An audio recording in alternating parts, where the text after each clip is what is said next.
Acts chapter 10, verses 17 to 33.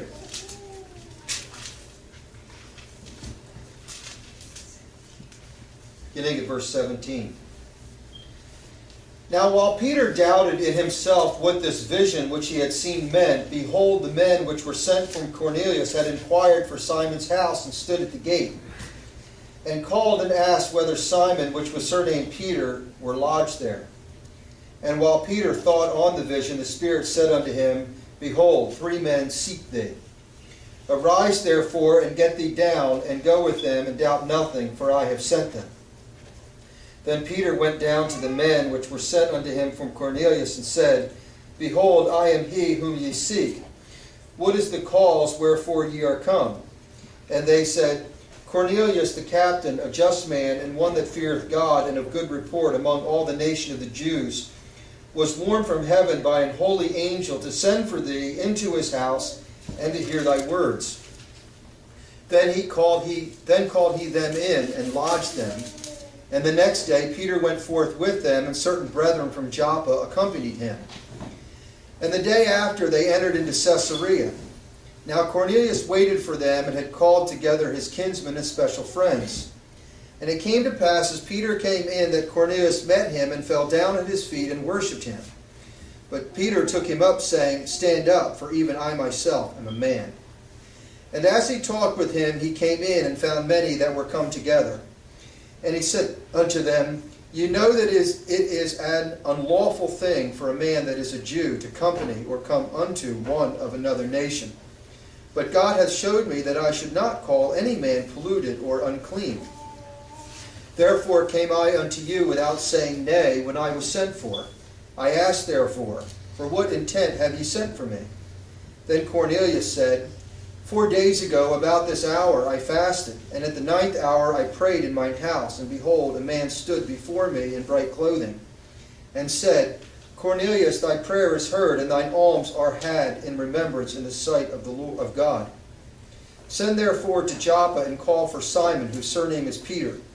He is lodged in the house of Simon a tanner by the seaside, who when he cometh shall speak unto thee.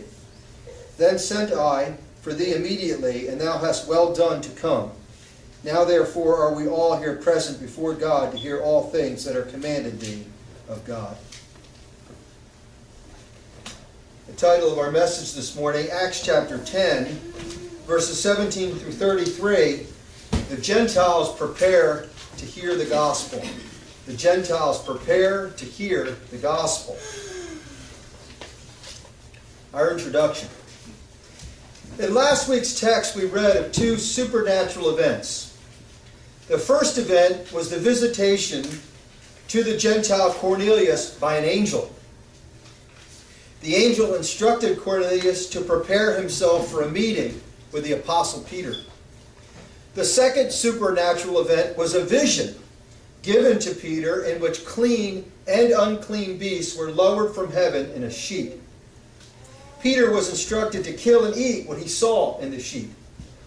This vision prepared Peter to willingly go to the house of Cornelius, a Gentile, and offer the gospel to him without fear of breaking the law of Moses. There are 4 points to our message this morning. Verses 17 to 20, the doubts of Peter. Verses 21 to 23, Peter welcomes the Gentiles. Verses 24 to 29, the Gentiles prepare to hear the gospel. And then verses 30 through 33, Cornelius explains his visitation to Peter. And now our context. This narrative from the beginning of chapter 10 to the end takes place over a period of 4 days. On the first day, which was likely the Sabbath, because that's generally when visions came to people, Cornelius saw a vision at 3 o'clock in the afternoon.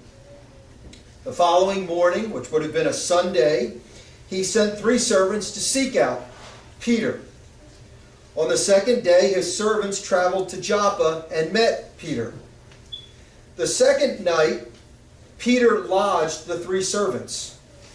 On the third day, which might be Monday, Peter and the 3 servants began their journey to Caesarea Palestine. They stopped for the night and left early the 4th day. They arrived around 3 o'clock in the afternoon Tuesday, which was on the 4th day. So you see this is over a course of 4 days. We come to our first point, verses 17 to 20, the doubts of Peter. Verse 17. Now while Peter doubted in himself what this vision which he had seen meant, behold, the men which were sent from Cornelius had inquired for Simon's house and stood at the gate. We are told that Peter saw the vision and heard the voice of God, but struggled with his own doubts as to whether the vision meant what it seemed to clearly teach. Peter probably had a pretty good idea that it meant that the Gentiles were now included alongside the Jews. But he doubted its meaning because he could not reconcile this new teaching or new meaning with his old understanding that Gentiles were to remain separate from Jews. We learn that at the very moment the vision had ended for Peter, the 3 servants of Cornelius had already arrived at his doorstep. It is of extreme importance that one notice that the Gentile servants of Cornelius stood at the gate, or stood at Peter's gate. This was extremely respectful. The Gentiles knew that the Jews had varying practices when it came to accepting the company of Gentiles. Some Jews would not allow them in their homes, although this was never forbidden in the Scriptures. Most would not eat with a Gentile because they assumed that they would unknowingly eat some portion of unclean food. The servants of Cornelius did not know what Peter would or would not accept, so you notice they respectfully remained at the gate. Verse 18, this is the servant speaking, and called and asked whether Simon, which was surnamed Peter, were lodged there. When it says they called, it means they literally raised their voices, called out loud. This shouting was a substitute for entering onto the porch and knocking. They stood outside as a sign of respect, showing they understood that Peter might not want them to draw near to his house. Verse 19. And while Peter thought on the vision, the Spirit said unto him, Behold, 3 men seek thee. It says, while Peter thought, which literally means turned it over in his mind. What could be the meaning of this extraordinary vision? While he thought about this, a voice called to him from heaven. Curiously, the text says the Spirit called to him. But earlier in this same text, in Acts chapter 10, verse 14, Peter had called the speaker Lord. This might have been the Spirit of Christ that was talking to him, which sometimes is a phrase used to designate Christ and not the Holy Spirit. It is enough to know that either the second or the third person of the Godhead instructed Peter to go down and speak to the 3 Gentiles that were waiting outside. Verse 20. Arise, therefore, this is what the Spirit of Christ or the Spirit said to Peter, Arise, therefore, and get thee down, and go with them, and doubt nothing, for I have sent them. It seems that Peter had a general idea of the vision. He at least knew that the vision offered the inclusion of Gentiles and the end of the Old Covenant dietary laws. It is not that Peter did not understand the vision, so much as Peter was struggling to separate his new knowledge from his old feelings. Or you might say he was struggling to separate his old prejudice against the Gentiles from his desire to obey God. It should have been reason enough to obey, in that he was instructed directly by God. But his prejudices temporarily kept Peter in the dark as to what he should do. The doubts of Peter, nevertheless, are brought to a swift end. God tells Peter that he has dwelled long enough on whether or not he should obey the command of God. Peter is told to stop doubting, for the 3 servants have arrived, sent by God, and are waiting for Peter. Peter is instructed to leave the roof, go down the outer stairs of the roof, meet, lodge, and feed his guests. then depart with them the following morning. To Peter's credit, the words of the Spirit, or the Lord, did bring him to accept responsibility to entertain and join these Gentiles in a journey from Joppa to Caesarea Palestine. It must have been late in the day when the servants arrived because it was a 36-mile journey from Joppa to Caesarea Palestine. If the average person walks 2.5 miles per hour, the trip would have taken 14.5 hours. We come to our second point, verses 21 to 23. Peter welcomes the Gentiles, or the Gentile servants sent by Cornelius. Verse 21. Then Peter went down to the men which were sent unto him from Cornelius, and said, Behold, I am he whom ye seek. What is the cause wherefore ye are come? Peter descends the outdoor staircase from the flat roof to where he had just seen the vision. From where he had just seen the vision. Although Peter has seen a vision concerning dietary laws being lifted, and has been told to go down and meet these three men, he still does not know what God wants him to do for these men. Peter arrives at the gate and announces that he is Peter, the apostle for whom they seek. Peter is anxious to know what these servants expect of him. Verse 22. And they, that is the servants of Cornelius, said, Cornelius the captain, a just man, and one that feareth God, and of good report among all the nation of the Jews, was warned from heaven by an holy angel to send for thee into his house and to hear thy words. As Peter is not yet aware of Cornelius' vision, neither are the three servants aware that Peter's had a vision. They have no reason to believe that Peter will be willing to come with them. Therefore, they begin to tell Peter about Cornelius in such a way that he might come. They begin by saying that Cornelius received a warning from a holy angel. The fact that Cornelius received a divine communication they hope will sway Peter to come.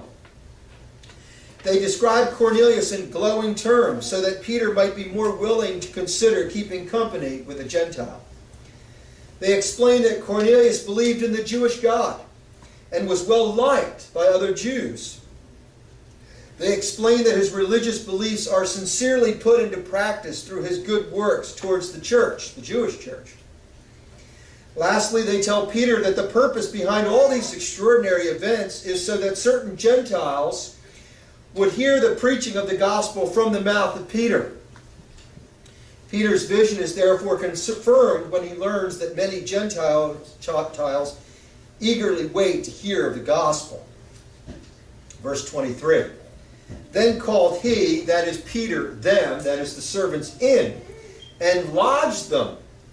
And the next day Peter went forth with them, and certain brothers from Joppa accompanied him. Peter is now fully convinced that he is to minister to the Gentiles, and he begins to show his understanding of the vision by inviting Gentiles into his home and lodging them there. We learn that the very next morning Peter invites along some fellow Jews.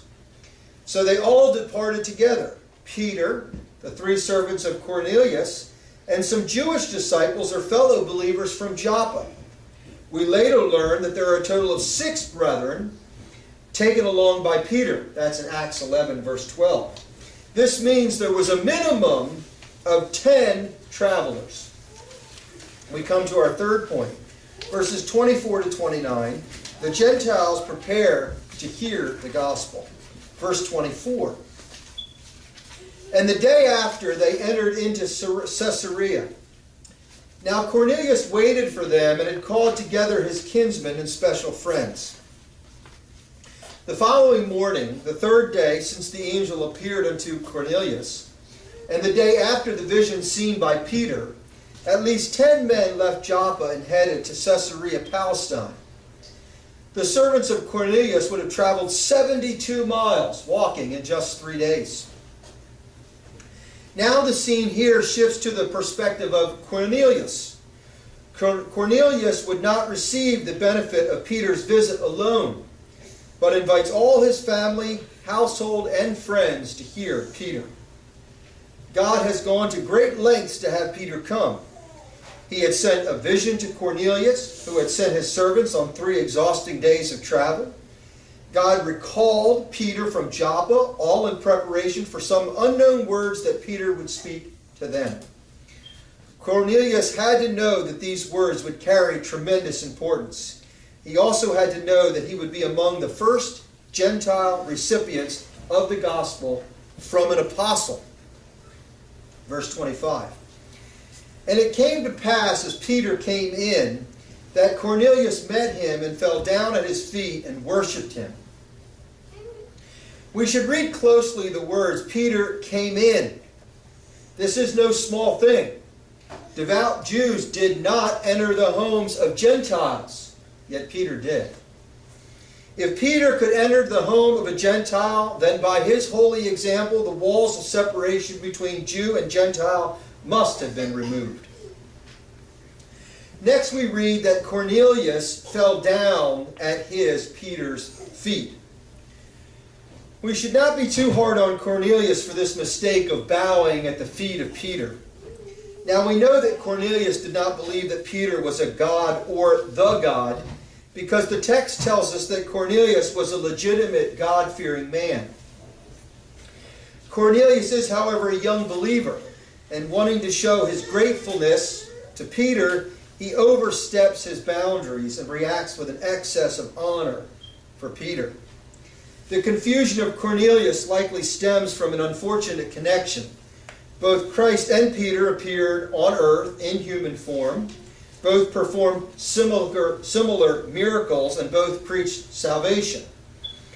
Also, Cornelius had been recently visited by an angel, so in all this confusion, he overstepped his boundaries. But he is corrected immediately, and immediately takes and applies the correction.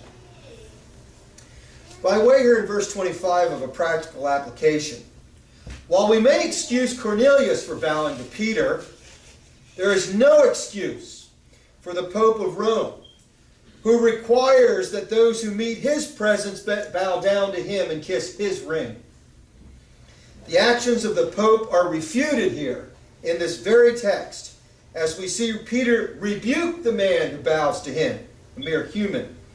Yet the papacy requires its congregations to not only bow down to the Pope, but to bow down to idol statues of Peter and the saints and Mary, and bring them to worship. Here in the text, the very fault of giving worship to any man or statue is forbidden. Verse 26. But Peter took him, that is Cornelius, up, saying, Stand up, for even I myself am a man. Peter immediately refuses to receive any worship, and immediately requires Cornelius to rise and not to give any man the honor due only to God. Peter, if he is like most Christians, which I'm sure he is, probably spent most of his time dwelling upon his own failures and not glorying in his successes. Peter knew above all others his own sinful nature and the error in offering him any worship. Verse 27, And as he, that is Peter, talked with him, that is Cornelius, he came in and found many that were come together. Before Peter prepared to preach, we're told that he had a brief conversation with Cornelius. We have no idea what they spoke of, only that they spoke. Peter likely explained to Cornelius that he was willing to speak to the group of Gentiles, although he was a Jew. Peter must have been very surprised by the size of the group that had come to hear his preaching. Verse 28. And he said unto them, that is, Peter said unto the group of Gentiles, Ye know that it is an unlawful thing for a man that is a Jew to company or come unto one of another nation.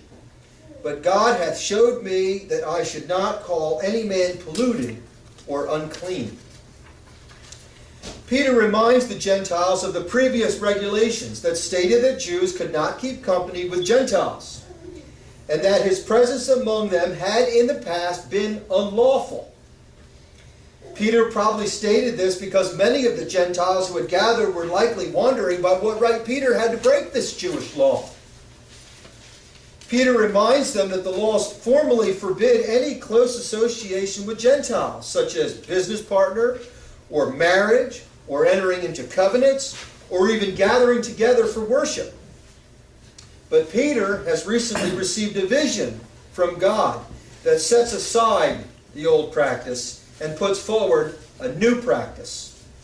In this new practice, believing Jews and Gentiles may marry, covenant, work, dine, and worship together. There will remain, however, a separation between believers and non-believers, but this distinction will no longer be according to race or nationality. It won't be Jew or Gentile. It will be Jew or Gentile, or be believer or non-believer. When Peter says that no man is unclean, it does not refer to the entire human race.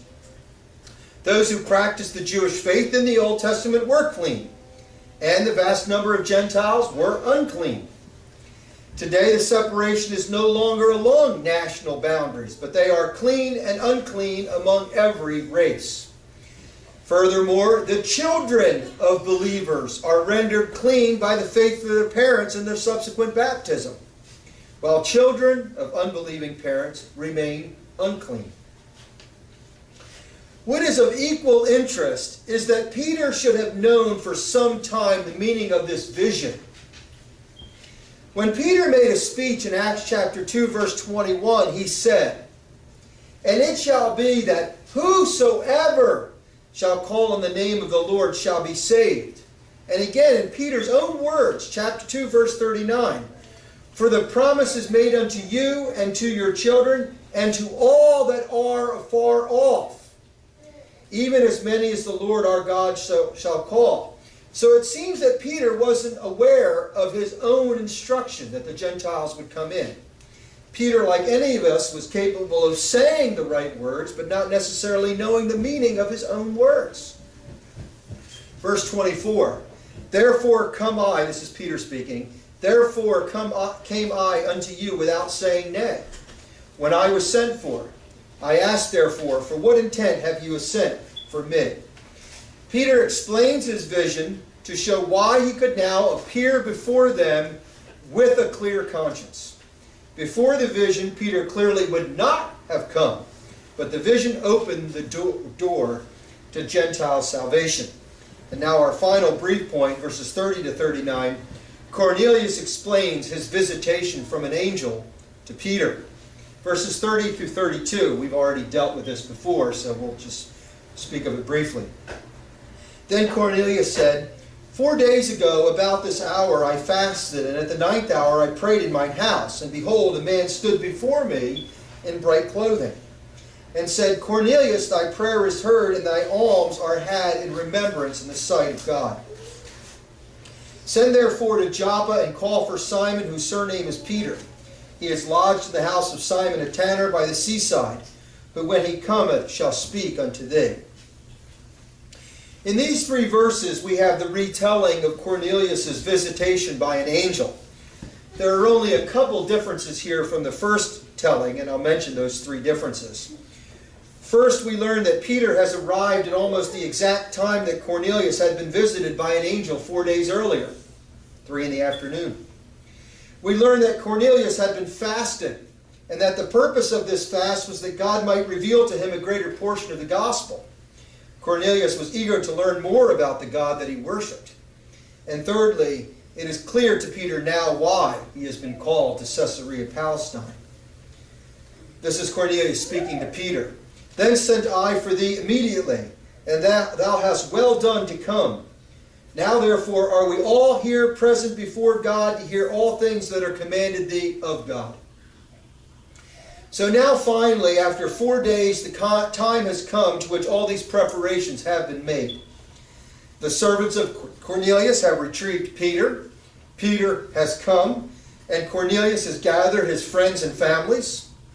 Although Peter is the speaker, the company considers themselves to be, quote, present before God, which not only refers to the presence of Christ among believers, and not just the Jewish church anymore, but that Peter's words would be as if it were the very voice of God.